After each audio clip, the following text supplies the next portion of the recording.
지난 시간에는 우리 청소년들의 문해력 위기에 대해서 이야기를 했습니다. 책을 읽지 않는 우리 청소년들, 그렇다면 어른들은 어떨까요? 결과가 충격적입니다.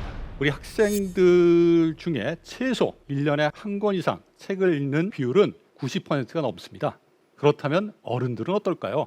47.5%입니다. 이 이야기는 문해력의 위기를 넘어서 문해력 교육의 위기를 이야기한다고 생각을 합니다. 우리 청소년들 독서 실태에 대해서 먼저 좀 이야기를 해보죠. 최근의 추세들을 보면 종이책을 읽는 비율은 점차 줄어들고 있는 것을 볼 수가 있습니다. 특히 성인, 어른들의 종이책 독서 비율은 현저하게 떨어지고 있는 것을 볼 수가 있는데요. 반면에 전자책을 읽는 비율은 상당히 증가하고 있습니다. 대체적으로 50% 정도의 청소년들이 전자책을 읽는다고 합니다. 그럼 여기서 우리가 생각해 볼 중요한 질문이 있습니다. 종이책을 읽는 거하고 전자책을 읽는 거하고 차이가 있을까요? 여러분들의 생각은 어떠십니까? 실제 종이책을 읽는 학생들이 전자책을 읽는 학생보다 읽기 소양 점수에서 더 높은 성취 결과를 보였다고 합니다. 또한 독서 활동에 대한 즐거움에 있어서도 종이책을 읽는 학생들이 전자책을 읽는 학생보다 더 즐거움을 높게 보고하고 있다고 합니다. 책을 읽는 시간도 보면 대체로 종이책을 읽는 학생들이 전자책을 읽는 학생들보다 1시간 정도 매주 더 많은 독서 시간을 보내고 있는 것으로 확인이 되고 있는데요. 왜 그럴까요? 많은 이유가 있을 수 있습니다. 일단은 종이책이 더 친숙한 것 같아요. 우리 성인들도 전자책 보는 것을 상당히 불편해하는 분들이 있습니다. 왜냐하면 지금까지 종이책을 보아왔고 이 종이책이 너무 친숙하다 보니까 아무래도 전자책보다는 종이책을 더 많이 읽게 되고 종이책을 더 많이 읽는 사람이 더 많은 시간을 보내니까 학생들의 경우에 읽기 소양 점수도 높고 자꾸 뭔가 하면 더 많이 하면 즐거워지거든요. 그러니까 즐거움에 대한 보고도 더 높게 나타나는 것이 아닌가 생각을 해봅니다. 여기서 한 가지 조사는 안 됐지만 오디오북은 어떨까에 대해서 생각해 볼 필요가 있습니다. 여러분들 중에서도 운전하면서 오디오북 듣는 분들 많이 있습니다. 효과적일까요? 거의 효과를 못 느낄 겁니다. 듣긴 들었는데 무슨 내용을 들었는지 기억하기가 어려운 것이 현실입니다. 뭔가 하면서 오디오북을 듣는 거, 이것은 상당히 내용을 파악하고 처리하는 데 있어서 심리적 중압감, 부담감을 증가시키기 때문에 사실 내용을 깊이 있게 생각하는 것을 떠나서 내용이 무엇인지를 파악하는 것조차도 어려운 결과를 초래한다고 볼 수가 있는 거죠. 실제 오디오북을 듣고 난 다음에 그 내용들을 정리해서 이야기해 보세요라고 이야기를 하면 중요한 내용들을 상당 부분 빠뜨리는 경우가 많습니다. 이 오디오북 그러면 듣지 말아야 될까요? 그렇진 않아요. 사실 오디오북을 듣는 이유는 내가 글을 읽으면서 또 소리 내면서 글을 읽는 동안에 갖게 되는 심적 부담감을 상대적으로 덜 수 있기 때문에 오디오북을 우리가 듣는 거거든요. 또 시간도 절약하기 위한 목적으로 오디오북을 듣습니다. 하지만 오디오북을 듣는 것이 효과적이어야 하지 않겠습니까? 그럼 어떻게 효과적으로 오디오북을 활용할 수 있을까요? 일단 저는 오디오북을 듣는 경우에 그냥 오디오북만 듣지 않습니다. 텍스트를 앞에다 놓고 텍스트를 보면서 같이 귀로 듣습니다. 그렇게 되면 훨씬 내용을 파악하는 것도 쉽고 읽는 부담도 상대적으로 줄어들어요. 또 오디오북만 듣는다라고 했을 때에도 어떤 활동이 반드시 전제되어야 하냐면 오디오북에서 이야기하고자 하는 내용을 또 이야기하고 있는 내용을 내 머릿속에 그 의미를 만들어내야 됩니다. 그냥 가만히 듣고 흘리는 게 아니라 들은 것을 의미 구성을 해놓고 그 다음에 다음 내용으로 넘어갈 수 있게, 즉 오디오북에서 이야기한 내용을 동시에 처리할 수 있는, 의미를 파악할 수 있는 활동을 전개해야지만 오디오북 듣는 것이 효과적일 수 있는 것이죠. 그렇지 않다면 오디오북은 오히려 시간을 낭비하는 독서법이 될 수 있습니다. 우리 청소년들 독서를 하는 비율, 1년에 책 한 권 이상 읽는 학생들의 비율은 90%가 넘게 확인되고 있습니다. 하지만 많은 장애 요인이 있다라고 우리 학생들이 이야기를 하고 있는데요. 가장 큰 요인은 전 시간에도 이야기한 것처럼 바로 스마트폰, 디지털 기기입니다. 이 스마트폰, 디지털 기기하고 보내는 시간이 너무 즐거운 거예요. 따라서 책 읽는 고통으로부터 벗어나고 싶고 그 고통을 내가 감당할 이유가 없다고 생각한다면 굳이 많은 정보들을 스마트폰이나 디지털 기기를 통해서 접할 수 있는데 책을 읽을 이유가 없다라고 생각할 수 있는 것이죠. 또 소위 말해서 학교 공부 때문에 책 읽을 시간이 없어서 책은 읽고 싶지만 하지 못하고 있다라는 비율도 상당히 높은 것으로 확인이 되고 있습니다. 그 다음 세 가지 우리 학생들이 이야기한 독서 장애 요인에 대해서 생각해 볼 필요가 있는데요. 책 읽는 습관이 들지 않아서가 세 번째 이유입니다. 어렸을 때 디지털 기기에 익숙해져 있다 보니까 책을 가지고 생각하면서 집중해서 그 의미를 구성하는 활동이 힘든 거예요. 어렸을 때 습관이 중요합니다. 또 책 읽기가 싫어서가 네 번째 높은 장애 요인으로 이야기되고 있는데 왜 책을 읽기가 싫을까요? 물론 이제 디지털 기기를 통해서 정보를 접하고 영상을 보는 게 좋아서 책 보는 게 싫다 이렇게 얘기할 수 있지만 강요에 의해서 책을 읽는 경우가 많기 때문에 이런 답이 나타나는 겁니다. 자발적으로 책을 읽기보다는 외부의 요구에 의해서 책을 읽는 상황들이 만들어지다 보니까 책을 읽는 것이 싫어지게 되는 것이죠. 마지막으로 읽을 만한 책이 없어서 이 대답을 한 이유가 무엇일까요? 책이 없어서 진짜 읽을 만한 책이 없다고 한 걸까요?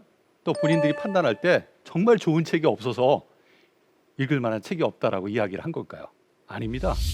자기가 읽고 싶은 책이 없다는 얘기입니다. 이 얘기는 고전, 또 과학이나 경제 등과 같이 어려운 책들 이런 것들을 우리가 권장하잖아요. 이 권장하는 책들 아이들이 봤을 때는 읽고 싶은 책이 아닙니다. 읽을 만한 책이라고도 생각을 하지 않고요. 따라서 아이들이 관심을 가질 수 있는 주제들을 가지고 독서를 시작하는 게 되게 중요한데 우리 독서 문화가 아이들의 관심, 주제를 인정하고 그것을 기반으로 해서 독서 활동을 확장해 가도록 권장하는 그런 문화가 아직 아니기 때문에 이런 응답이 나타난 것이 아닌가라는 생각을 해봅니다. 우리 청소년들의 문해력, 한마디로 얘기하면 긴 호흡의 어려움을 호소하고 있다. 긴 글 읽기가 너무 어렵다라고 하는 게 우리 청소년들의 이야기예요. 왜 그럴까요? 디지털 환경의 특징하고도 관련이 있죠. 단문으로 SNS를 통해서 소통하고 또 정보를 우리가 전달할 때에도 디지털 환경에서 공유되는 정보들을 보면 아주 요점 중심으로 구성돼서 소통되는 경우가 되게 많습니다. 이 디지털 환경의 특징이 긴 호흡, 긴 글이기보다는 짧은 호흡, 짧은 글로 이루어졌다라고 하는 것이 한 이유가 아닐까라는 생각을 해봅니다. 이러다 보니까 TLDR 문화라고 하는 것들이 만들어지고 있다라고 이야기를 합니다. 뭐냐? Too long, don't read. 너무 길면 안 읽는다. 뭐든지 짧게 우리가 이메일을 보낼 때에도 길게 이메일을 자세하게 쓰잖아요. 사람들이 안 열어봅니다. 짧게 요점만 제시를 해줘야지 읽고 답장하는 경우가 현재 있거든요. 이처럼 이 긴 것에 대한 어떤 그 심적 부담감, 거부감 이런 것들이 문화적으로 만들어지고 있지 않나라는 생각이 듭니다. 그런 이유 중에 하나가 사실은 정보 전달의 효율성을 추구하는 그런 현실이 그 밑바탕에 있지 않나라는 생각을 해요. 어떤 정보를 빨리 효율적으로 내가 파악할 수 있도록 하는 게 더 나은 거다. 그러려면 길게 정보를 전달하고 공유하는 것은 의미가 없는 것이죠. 효율적으로 의사소통하기 위해서는 짧게 뭐든지 간략하게 만들어서 공유하는 게 더 좋다라는 그런 생각을 가질 수밖에 없게 되는 겁니다. 이렇다 보니까 우리가 어떤 그 너튜브나 이런 데 동영상 올라가는 거 보면 15분짜리들 되게 많잖아요. 보통 우리가 주의 집중 연구를 보면 한 10분에서 15분 정도 주의를 지속할 수 있지만 그 이상이 되면 되게 사람들이 지루해지고 주의가 산만해진다라는 연구 결과를 기반으로 이런 그 SNS 상의 그 동영상들은 대체적으로 15분 이내로 만들어서 올리는 경우가 많습니다. 근데 요새는 어떻습니까? 15분도 길어서 사람들이 그걸 못 버텨요. 쇼트라고 해가지고 30초짜리 1분 이내 영상들이 더 인기가 있지 않습니까? 그러다 보니까 요새 보면은 정보들을 요약해주는 서비스까지 등장을 하고 있습니다. 뭐 학원이나 회사에서 주요 고정 같은 경우에 그것들을 아주 간략하게 요약해서 요점 중심으로 서비스를 제공하는 그러한 비즈니스도 최근 들어 나타나고 있다고 하는데, 이 남들이 긴 내용을 정리해서 주면 그걸 효율적으로 정보를 소화하고 나의 것으로 만드는데 도움이 되는 것이 아니야? 이렇게 반문하시는 분들이 있을 수 있어요. 남이 정리해 준 것을 알아도 되지 않나? 라고 하는 생각인 것이죠. 근데 그렇지 않습니다. 문해력의 핵심은 스스로 긴 글의 핵심을 찾는 겁니다. 자기 스스로 찾아야 돼요.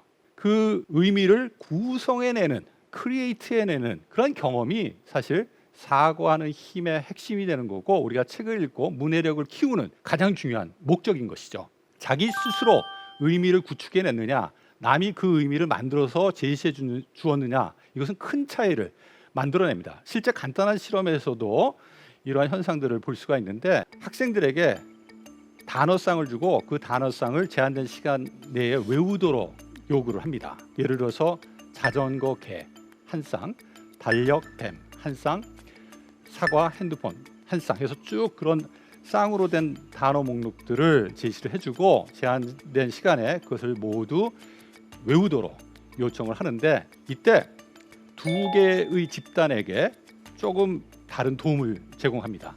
제시된 단어쌍을 무조건 외우는 것은 되게 비효율적인 학습 방법이기 때문에 이 두 단어가 들어간 문장을 활용해서 단어쌍을 기억하도록 하는데요.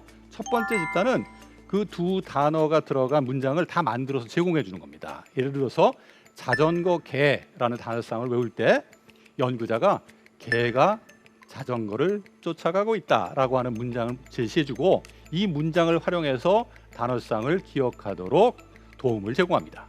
또 다른 집단은 어떻게 도움을 주느냐, 아까 문장을 연구자가 다 만들어 주는 것이 아니라 힌트만 줘요. 단어쌍을 기억할 때 스스로 문장을 만들어서 기억하려고 노력하면 그 효과가 훨씬 좋을 거다. 그러니까 스스로 두 단어가 들어가는 문장을 만들어서 한번 제시된 단어쌍을 기억하도록 한번 노력해봐라. 자, 나중에 실제 얼마나 많은 단어쌍을 기억하고 있는지 확인해 보면 그냥 무조건 외우려고 하는 집단보다 연구자가 단어쌍이 들어간 문장을 제시해 준 집단이 단어쌍을 훨씬 더 많이 기억을 합니다. 그런데 연구자가 문장을 제시한 집단하고 스스로 문장을 만들어낸 집단, 이 두 집단을 비교해 보면 두 집단 간에도 차이가 나타나요. 누가 단어쌍을 더 많이 기억하느냐, 스스로 그 문장을 만들어서 단어쌍을 기억하려고 한 집단이 훨씬 더 높은 결과를 나타내 보입니다. 왜 그러냐? 자기 스스로가 그 의미를 만들어냈기 때문에 그 의미에 대한 깊이 있는 경험을 한 것이고, 이것이 기억에 영향을 미쳤다고 볼 수가 있는 것이죠. 이것을 우리는 생성효과라고 합니다. 자기 스스로 만들어내는 결과물을 우리는 더 깊이 있게 이해하게 되고 더 오랫동안 유지하게 된다는 것이죠. 따라서 자기 스스로 뭔가를 만들어내는 경험이 되게 중요하고, 문해력을 키우기 위한 독서 활동도 그 내용의 핵심이 무엇인지를 스스로 찾고 나의 것을 만드는 그런 노력이 상당히 중요하다고 이야기를 할 수가 있는 것이죠. 이 생성학습은 우리가 공부할 때에도 유효하게 적용될 수 있습니다. 우리가 공부할 때 보통 어떤 방법으로 공부를 하나요? 책을 읽고 중요한 부분에 밑줄 긋기 활동을 대부분 하면서 공부를 합니다. 근데 이거는 적극적인 의미를 생성하는 활동은 아니에요. 남이 제시한 의미를 찾아서 거기다 밑줄을 긋는 거기 때문에 되게 소극적인 활동이라고 할 수 있어요. 조금 적극적인 활동으로 학습 활동을 변화시킨다면 어떻게 할 수 있을까요? 단순히 밑줄을 긋는 게 아니라 자기만의 생각, 자기만의 용어로 지금까지 내가 본 내용들을 정리하는 겁니다. 핵심 정리를 나의 용어로 해보는 거예요. 그러면 단순히 밑줄을 걷을 때보다 훨씬 더 내용에 대한 이해와 기억을 잘할 수 있어요. 왜 그러냐? 내가 직접 만들어 봤기 때문에 그런 것이다라고 할 수가 있는 거죠. 이 생성 효과, 생성 학습은 동영상 강의 학습에도 적용할 수 있어요. 요새 코로나19 이후에 동영상을 통해서 학습하는 것이 되게 일반화되고 있습니다. 근데 동영상 통해서 공부하고 난 다음에 학생들에게 너 지금 학습한 내용 잘 이해했어?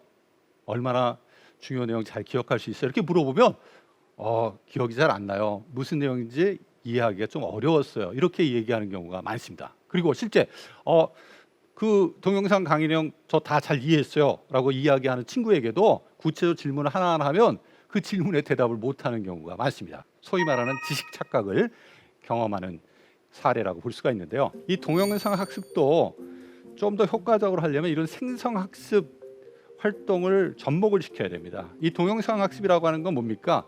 남이 만들어준 정보를 내가 수동적으로 받아들이는 학습이잖아요. 그 학습만 해서는 학습의 효과가 높을 수 없다는 거예요. 자기도 그 의미를 만들어내는 활동을 같이 수행을 해야 한다는 것입니다. 따라서 동영상 학습을 하기 전, 후에 학생들이 스스로 의미를 경험하는 활동들을 해보는 게 동영상 학습의 효과를 증가시키는데 상당히 중요할 수 있습니다. 그러면 동영상 학습하기 전에 어떤 활동을 하면 좋으냐? 제가 제일 많이 권장하고 하는 것은 교과서를 많이 읽는 거예요. 교과서를 쭉 읽으면서 교과서 단원에 있는 내용이 무엇인지 스스로 파악하는 활동을 먼저 해보는 게 중요합니다. 그리고 난 다음에 동영상을 봐야 돼요.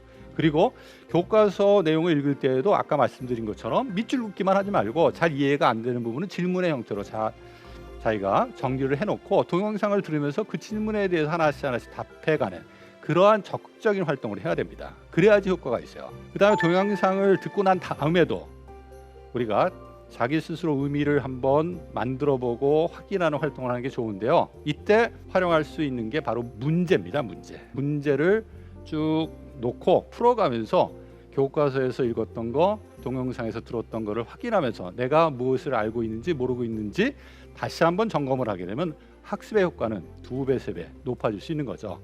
이게 소위 말하는 메타인지 학습법일 수도 있습니다. 이처럼 아이가 공부하는 과정에서도 적극적으로 의미 생성 경험들을 우리가 할 수 있게 도와준다면 학습의 효과는 커질 수 있다라고 말씀을 드릴 수가 있습니다. 구체적으로 문해력을 어떻게 키울 것이냐 방법에 대한 이야기를 하기 전에 더 좀 먼저 이야기할 내용이 있습니다. 바로 문해력 환경입니다. 즉 문해력을 키울 수 있는 환경이 잘 만들어졌느냐 그렇지 않느냐가 먼저 확인돼야 될 중요한 사항이라고 하는 거죠. 이 문해력 환경이라고 하는 것은 크게 두 가지 측면에서 우리가 살펴봐야 됩니다. 물리적 환경뿐만 아니라 심리적 환경을 우리가 점검할 필요가 있다. 물리적 환경은 그거죠. 디지털 기기가 주변에 너무 많으면 아이들이 책을 접할 기회가 줄어들게 되고 따라서 문해력을 발달시킬 수 있는 기회가 물리적으로 제한될 수 있다. 그런 의미라고 본다면 심리적 환경은 어떻습니까?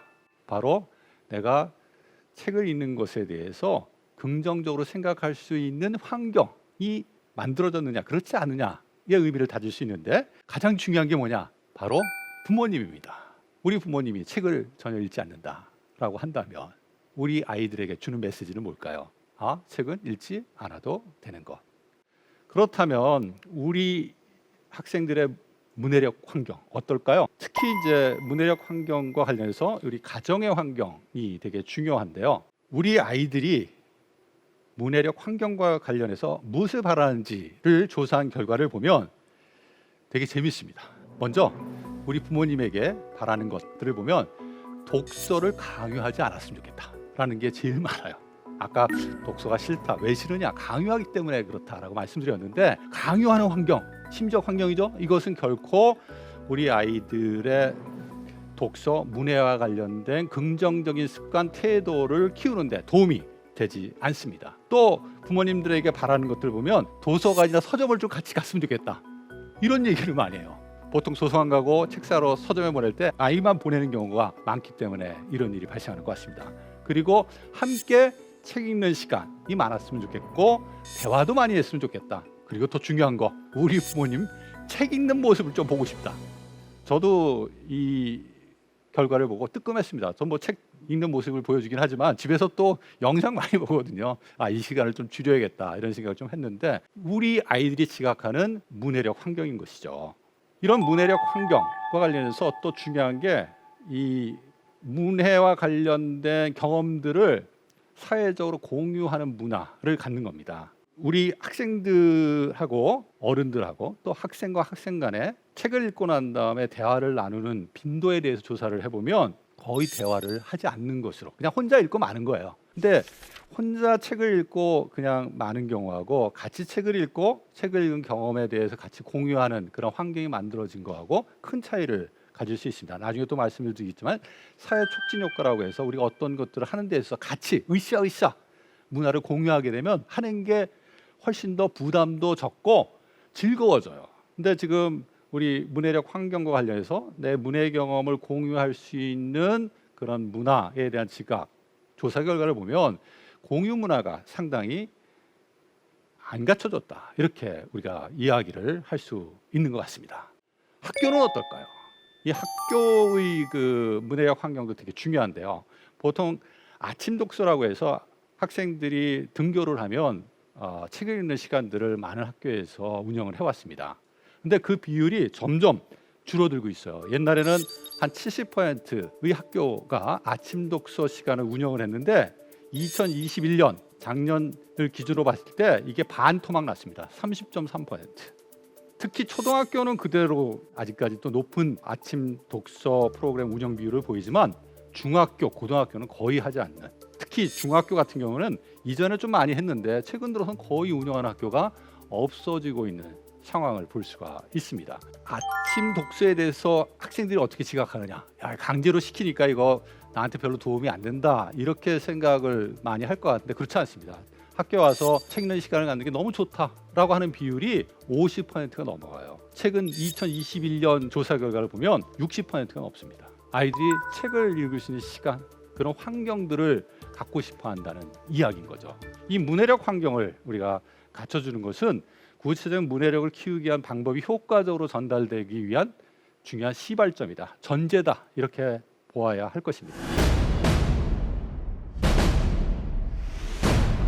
그렇다면 문해력을 우리가 어떻게 키울 수 있느냐에 대해서 생각을 좀 해볼 필요가 있는데요. 첫 번째 많이 저한테 질문하는 이야기 중에 하나가 소리 내어 책을 읽으면 문해력에 도움이 되나요? 라는 질문입니다. 도움이 됩니다. 왜 그럴까요? 천천히 생각하면서 글을 읽을 시간을 갖기 때문에 도움이 돼요. 사실 천천히 생각하면서 글을 읽는다면 굳이 소리 내서 책을 읽을 필요는 없겠죠. 하지만 우리가 눈으로 볼 때는 빨리빨리 쭉쭉 넘어가는 경우가 있거든요. 이렇게 되면 깊이 있게 책의 내용을 생각하는 시간을 갖지 못하기 때문에 문해력, 사고하는 힘을 키우는 데 있어서는 제한적일 수밖에 없는 것이죠. 이 소리내어 책 읽기 방법과 관련해서 또 하나 질문이 뭐냐면, 이거는 유치원, 초등학교 저학년 아이에게만 필요한 방법 아닌가요? 이런 질문들이 있어요. 근데 아닙니다. 저 같은 어른들에게도 필요한 전략이 될 수 있어요. 왜냐? 아까 말씀드렸던 내용과 똑같아요. 생각하면서 읽을 수 있는 시간적 여유를 갖다 주기 때문에 그래요. 우리가 생각의 속도라고 하는 게 있거든요. 내가 어떤 내용을 처리할 수 있는 속도 이상으로 책을 빨리 보게 되면 절대 책의 내용을 소화할 수가 없습니다. 천천히 책을 읽는 데 있어서 하나하나 짚어가면서 책을 보는 것, 소리 내서 그 내용을 다시 한번 더 지각해 보는 것, 이런 거는 생각할 시간을, 또 그 생각을 하면서 그 의미를 좀 더 깊이 있게 만들 시간을 만들어주기 때문에 어른들에게 있어서도 효과적일 수 있는 거죠. 따라서 속도, 이게 중요할까요? 저는 그렇지 않다고 생각합니다. 속도는 옛날에 많은 정보를 빠른 시간에 획득하기 위한 방법으로 많이 사람들이 이야기를 했는데, 많은 정보를 단순히 획득한다는 게 무슨 의미가 있습니까? 요새 포털에 가서 찾으면 그런 일반 지식들은 다 있지 않습니까? 책을 읽는 이유는 정보를 획득하려고 하는 것이 아니라 그 지식 정보를 소재로 해서 생각하는 경험을 만들기 위해서 책을 읽는 거기 때문에 속도 절대 해서는 안 된다, 저는 그렇게 생각합니다. 두 번째 이야기는 같은 책을 반복하여 읽는 거, 이거 꼭 필요할까요? 라는 질문입니다. 사실 한 번 읽으면 되지 않느냐라는 생각을 많이 사람들이 갖고 계세요. 근데 그렇지 않습니다. 한 번 읽으면 그 내용 다 파악할 수 있을까요? 저도 못합니다. 저는 그래서 책을 읽을 때 한 번 다 보고 일정 시간이 지난 다음에 다시 봐요. 왜 일정 시간이 지난 다음에 다시 보냐면, 약간 시간 간격을 두고 다시 보게 되면 다시 볼 때의 의미에 대한 처리 경험이 훨씬 더 깊어져요. 이게 간격 효과라고 하는데 그 간격 효과를 이용해서 반복해서 읽을 때 약간의 시간 간격을 두고 합니다. 우리가 영화도 한 번 보면 다 알 수 있나요? 한 번 보고 영화 스토리 쭉 머릿속에 떠올려 한번 보세요. 잘 생각이 안 납니다. 전반적인 것만 알지 구체적 내용이 전반적인 스토리와 어떻게 연관되어 있는지 파악하는 거는 한 번 본다고 되지 않아요. 책은 더욱이나 더 그렇습니다. 반복해서 보는 게 중요해요. 언제까지 반복해야 되느냐? 책 읽고 난 다음에 내가 눈 감고 주요 내용을 한번 생각해 보세요. 그 주요 내용이 머릿속에 딱딱딱 떠오를 때까지는 반복해서 봐야 됩니다. 신문기사도 내가 신문기사 보고 어디 가서 누구한테 얘기하려고 할 때 딱 읽고 난 다음에 다 기억할 것 같죠? 근데 막상 가서 얘기하려면 생각이 안 나요.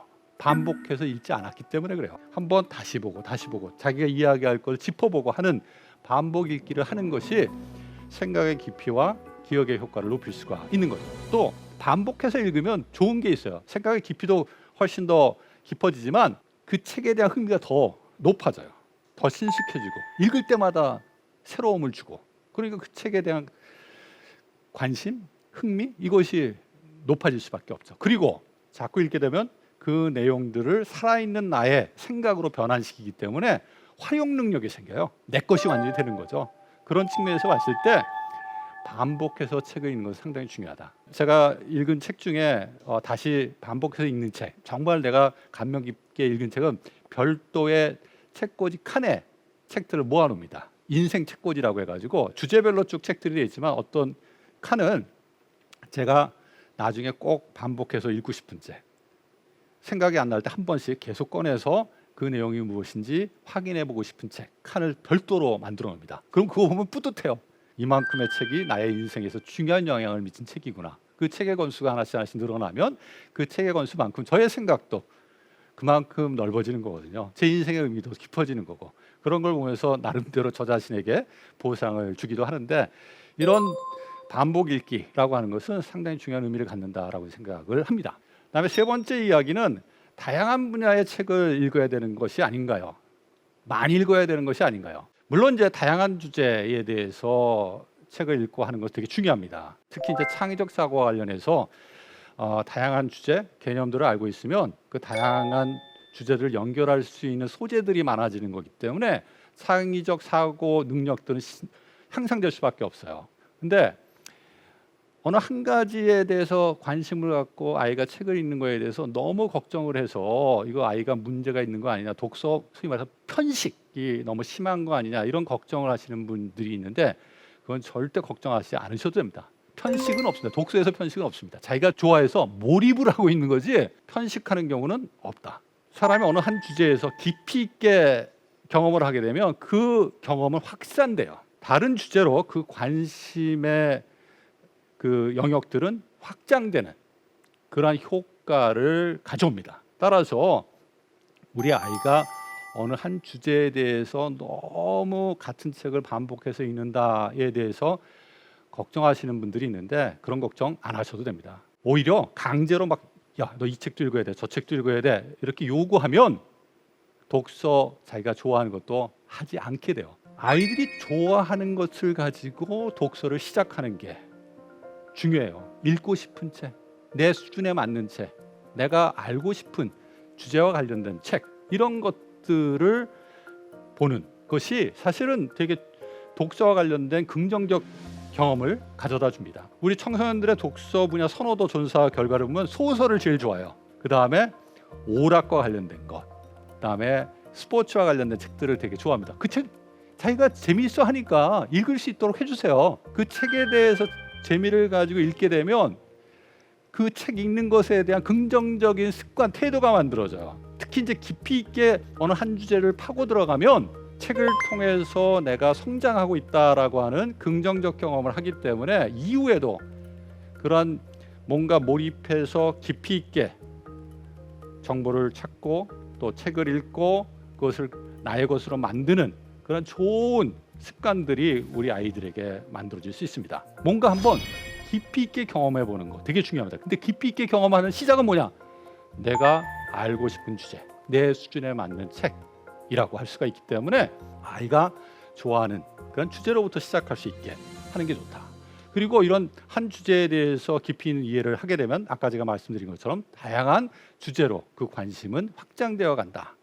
그러니 걱정하지 않으셔도 된다라는 말씀을 드립니다. 실제 하루 10시간씩 어린 시절에 독서를 했는데 그 독서의 주 내용이 SF 판타지 소설인 사람이 있었다고 합니다. 우리가 다 아는 사람이에요. 너무너무 판타지 소설을 좋아해가지고 이 공상과 현실을 구분할 수 없을 정도였다고 하고, 나중에 자기가 혁신을 추구하는 창의적 아이디어를 만들어내는데 어린 시절에 이 SF 소설, 판타지 소설의 경험이 큰 도움이 됐다라고 이야기한 사람이 있습니다. 누구일까요?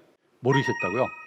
지금 현재 세계 최고의 부자입니다. 누구인지 다 아실 겁니다. 바로 일론 머스크. 앞으로 지구가 그 생명을 다했을 때 인류의 지속성을 위해서 화성에 인류가 살 수 있는 환경을 만들겠다. 아주 엉뚱한 생각이지만 하나씩 그것을 실현하기 위한 도전을 하고 있는 비즈니스맨이자 공학자라고 할 수 있는 분이죠. 이러한 도전 정신, 창의력, 이것이 어렸을 때 자기가 관심 있는 독서로부터, 독서 경험으로부터 나왔다라고 하는 것 한번 생각해 볼 필요가 있을 것 같습니다. 또 아까 말씀드렸는데 이 독서 경험의 사회적 공유 되게 중요합니다. 같이 독서 활동을 하고 내가 독서한 결과들을 이야기 나누는 환경을 갖고 있느냐 그렇지 않느냐는 독서 활동을 지속하는 데 있어서 큰 힘이 되느냐 되지 않느냐의 차이를 가져올 수 있습니다. 이러한 사회적 공유가 어떤 활동의 의미를 증가시킨다라고 하는 현상을 사회적 촉진 효과라고 합니다. 이 현상은 노만 트리플릿이라는 사람이 사이클 선수들 훈련을 시키는데 혼자 개인 훈련을 시켰을 때보다 같이 집단으로 훈련시켰을 때 훨씬 효과가 크다는 것을 보고 발견한 그런 현상인데요. 책 읽기도 마찬가지입니다. 운동할 때와 똑같이 학생들이 책 읽는 거에 대해 심리적 부담을 갖거든요. 이때 같이 책 읽기를 하면 심적 부담을 줄일 수가 있어요. 그리고 내가 책 읽은 경험을 같이 공유하게 되면 훨씬 더 책 읽는 경험에 대한 긍정적인 생각을 갖게 되고 또 나아가서 같이 친구들을 만날 수 있는 기회가 많지 않지 않습니까? 그래서 사회적인 어떤 만남, 교우관계 이런 것들을 확장할 수 있는 좋은 기회가 되지 않겠나 이런 생각을 해봅니다. 실제 보면 학생들이 이러한 사회적 공유 경험과 관련해서 독서 동아리에 많이 참여를 하고 있는데 대부분이 학교에서 운영하는 독서 동아리에 참여하는 것으로 확인이 되고 있는데, 학생들이 조금 더 참여하고 싶은 모임이 무엇이냐라고 우리가 물어봤을 때 좀 귀담아 들을 결과가 있는데 바로 가족 독서 동아리입니다.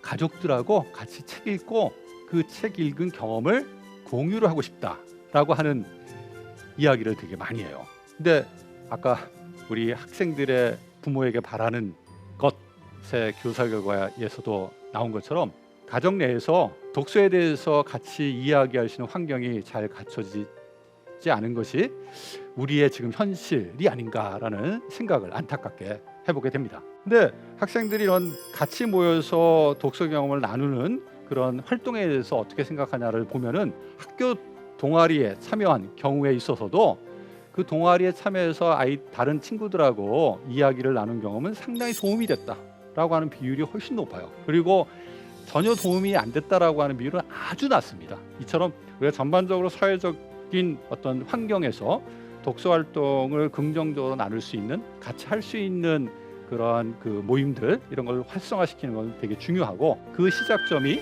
우리 가정이 되면 좋겠다라는 생각을 해봅니다.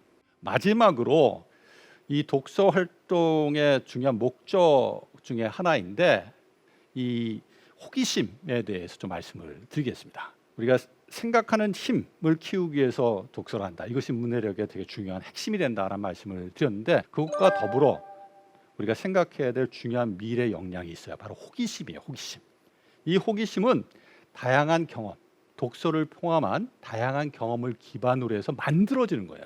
우리가 알면 알수록 무엇이지? 이것은 왜 그렇지? 질문이 생기고 더 알고 싶은 마음이 생겨요. 베이컨은 아는 것이 힘이다라고 이야기를 했지만 저는 아는 것이 뭐라고 얘기하냐면 호기심의 원천이다. 많이 알게 되면 호기심이 생기고 호기심이 생기면 더 알려고 노력하기 때문에 지식이 더 많아지고 또 지식이 더 많아지면 또 그 지식을 바탕으로 더 많은 것을 알고 싶은 마음을 갖게 된다. 따라서 지식, 아는 것이 저는 호기심의 원천이고 호기심이 우리가 지적 성장의 또한 원천이 된다. 선순환적 구조에 있다라는 말씀을 드리고 싶습니다. 실제 우리가 어떤 책을 보면서 질문들을 많이 하게 되는데 그 질문 자체가 나의 호기심으로 연결되는 경우가 되게 많아요. 우리 아이의 경우에 고래에 대한 책을 어렸을 때 읽는데 저한테 그러더라고요. 고래는 포유동물인데 어떻게 물속에서 잠을 자지? 한번 그거 알아보자. 이게 고래에 대한 책을 읽다 보니까 궁금증이 생긴 거죠. 이 궁금증이 생기니까 한번 다른 책들을 통해서 그 궁금증을 해결하기 위한 노력을 하게 되고 그 과정을 통해서 고래에 대해서 더 잘 알게 되는, 그리고 고래에 대한 호기심을 더 많이 갖게 되는 그러한 일들이 있었거든요. 제가 질문을 통해서 자기 성장의 원동력을 키워온 많은 사람들 중에 가장 많이 언급하는 분이 이어령 선생님이세요. 이분은 자기의 삶에 대해서 어떻게 정의를 하셨냐면 내 삶은 매일 물음표와 느낌표를 오고 갔다. 물음 느낌표가 내 삶을 성장시킨 원동력이었다. 물음표, 질문은 일종의 꽃의 씨앗에 해당한다면 느낌표는 식물의 꽃에 해당할 수 있다. 이런 이제 말씀을 하신 적이 있는데 항시 어떤 것들을 들을 때, 경험할 때, 책을 읽을 때 이분은 질문을 놓지 않았다고 합니다. 이 질문을 통해서 더 많은 것들을 찾아 읽고 또 깊이 있게 생각하고 그 질문에 대한 답을 스스로 만들어내는 그러한 일련의 과정을 통해서 정말 깊이 있는 나의 생각들을 만들어 왔고 이것이 문학평론가로서 지성인으로서 이어령을 만든 원천이었다라고 말씀을 하신 것을 제가 본 적이 있는데요. 이 2016년 기사에 보면 되게 재미있는 어렸을 때 에피소드가 있습니다. 이어령 선생이 한 대여섯 살쯤 됐을 때 그 위청 2살이 많은 형이 서당에 갈 나이가 됐다고 합니다. 근데 이어령 선생이 워낙 호기심이 많다 보니까 그 형이 이제 서당에 가게 되니까 그냥 이어령 선생도 같이 서당에 가서 공부를 하도록 했대요. 근데 서당에 간 첫날 쫓겨납니다. 그리고 훈장 선생님이 다시는 서당에 이어령 선생을 보내지 말라고 부모님에게 이야기를 하는 일이 발생을 합니다. 어떤 일이 실제 서당에서 있었을까요? 우리가 서당에 가면은 이제 천자문이라고 해서 기본적인 천자를 먼저 배우잖아요. 제일 먼저 배우는 게 뭡니까? 천지현황 아닙니까? 하늘은 검고 땅은 누렇다. 이렇게 이제 의미를 만들어서 네 글자를 학습하도록 하는데 이 첫 글자를 딱 듣고 난 다음에 이어령 선생이 손을 딱 들었어요. 이상하다. 왜 하늘이 검습니까? 하늘은 파란데요. 당황한 훈장님 뭐라고 말씀하셨을까요? 밤하늘을 봐라. 밤하늘은 어떻다고요? 검다. 자, 됐지? 다음으로 넘어갈게.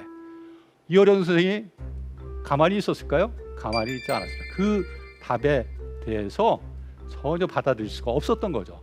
뭐라고 말씀하셨느냐? 아니, 밤에 땅을 보면 땅도 검습니다.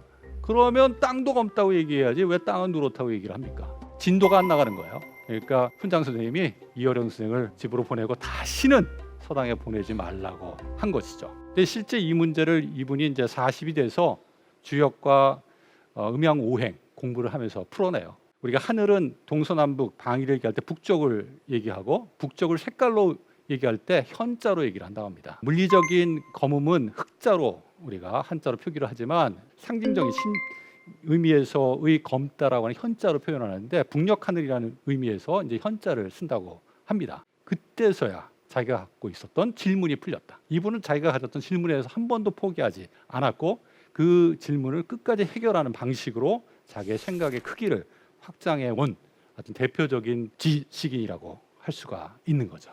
사실 허준희 교수도 인터뷰에서 뭐라고 했느냐? 자기도 진도 빼기 힘들 정도로 질문이 많던 학생이었다.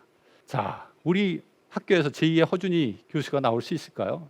저는 쉽지 않겠다라는 생각을 합니다. 학교에서 질문하면 뭐라고 합니까? 너 공부 제대로 안 해왔지? 너 스스로 네가 공부해서 그 문제 해결해. 이게 일반적인 문화거든요. 질문하면 칭찬받는 게 아니라 혼나요. 그러니까 누가 질문하겠습니까? 어렸을 때는 그렇게 질문을 많이 하고 알고 싶어 했던 우리 아이들이 학교만 가면 질문을 하지 않게 되는데 참 안타까운 사실이죠. 질문, 호기심은 아는 것에서부터 출발한다. 따라서 우리가 독서를 할 때 독서의 지향점은 생각의 크기를 크게 하는 것뿐만 아니라 지적 호기심, 알고자 하는 마음을 확장시키는데 두어야 한다라는 말씀을 꼭 드리고 싶습니다. 문해력에 결정적 시기가 있을까요? 결정적 시기는 없습니다. 하지만 민감한 시기, 센서티브 피리어드라고 하는데 민감기라고 하는 건 있어요. 어렸을 때 특히 언어 경험이 비고스키가 이야기한 것처럼 사고 능력 발달에 되게 중요하고 초기 언어 경험을 충분히 우리 어린이들이 갖지 못하게 되면 사고 능력의 제한을 가질 수 있기 때문에 어렸을 때가 문해력 발달의 중요한 시기고 결정적 시기라고는 할 수 없지만 민감한 시기라고 할 수는 있다. 3살 버릇 여든 간다라는 말처럼 어렸을 때 독서 경험을 통해서 생각하는 재미, 경험을 했느냐 하지 않았느냐는 이후에 독서, 문해와 관련해서 큰 습관, 행동의 차이를 만들어낼 수 있다고 이야기를 드릴 수 있습니다. 이와 관련해서 많이 이야기하는 것이 어린 괴테의 이야기죠. 이 할머니가 괴테가 잠들기 전에 항시 이야기를 읽어줬다고 합니다.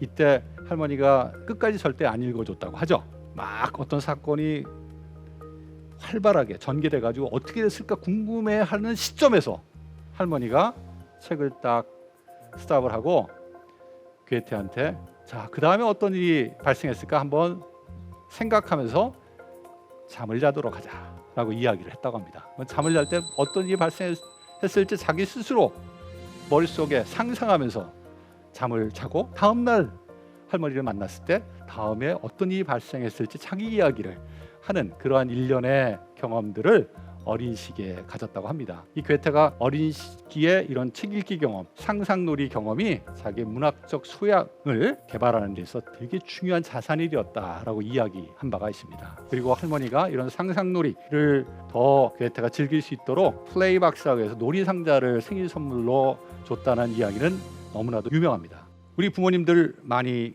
이 프로그램을 보실 텐데 우리 아이의 문해력 상당히 중요합니다.